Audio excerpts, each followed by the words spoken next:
Leviticus 27. The Lord spoke to Moses, saying, "Speak to the people of Israel and say to them, if anyone makes a special vow to the Lord involving the valuation of person, then the valuation of a male from 20 years old up to 60 years old shall be 50 shekels of silver, according to the shekel of the sanctuary. If the person is a female, the valuation shall be 30 shekels. If the person is from 5 years old up to 20 years old, the valuation shall be for a male 20 shekels, and for a female 10 shekels. If the person is from a month old up to 5 years old, the valuation shall be for a male 5 shekels of silver, and for a female the valuation shall be 3 shekels of silver. And if the person is 60 years old or over, then the valuation for a male shall be 15 shekels, and for a female 10 shekels. And if someone is too poor to pay the valuation, then he shall be made to stand before the priest, and the priest shall value him. The priest shall value him according to what the vower can afford.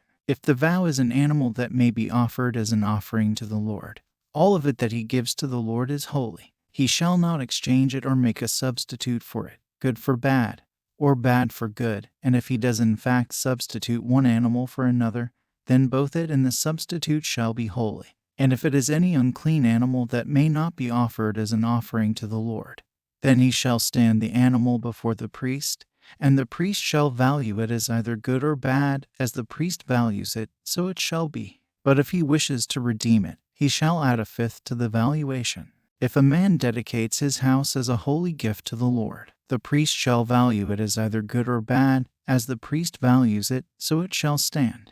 And if the donor wishes to redeem his house, he shall add a fifth to the valuation price, and it shall be his. If a man dedicates to the Lord part of the land that is his possession, then the valuation shall be in proportion to its seed. A homer of barley seed shall be valued at 50 shekels of silver. If he dedicates his field from the year of Jubilee, the valuation shall stand. But if he dedicates his field after the Jubilee, then the priest shall calculate the price according to the years that remain until the year of Jubilee, and a deduction shall be made from the valuation.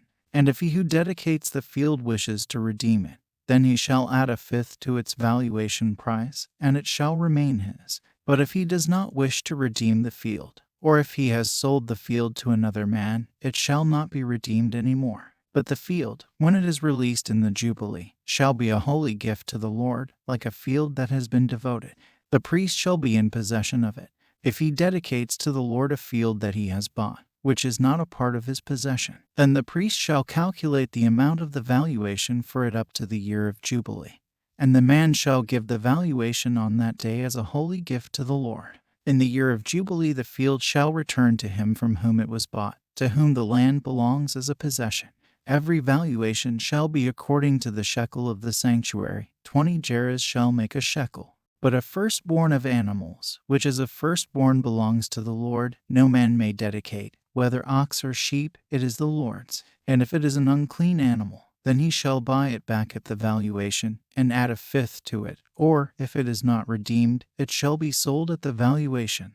But no devoted thing that a man devotes to the Lord, of anything that he has, whether man or beast, or of his inherited field, shall be sold or redeemed. Every devoted thing is most holy to the Lord. No one devoted, who is to be devoted for destruction from mankind, shall be ransomed. He shall surely be put to death. Every tithe of the land, whether of the seed of the land or of the fruit of the trees, is the Lord's. It is holy to the Lord. If a man wishes to redeem some of his tithe, he shall add a fifth to it. And every tithe of herds and flocks, every 10th animal of all that pass under the herdsman's staff, shall be holy to the Lord. One shall not differentiate between good or bad, neither shall he make a substitute for it. And if he does substitute for it, then both it and the substitute shall be holy. It shall not be redeemed.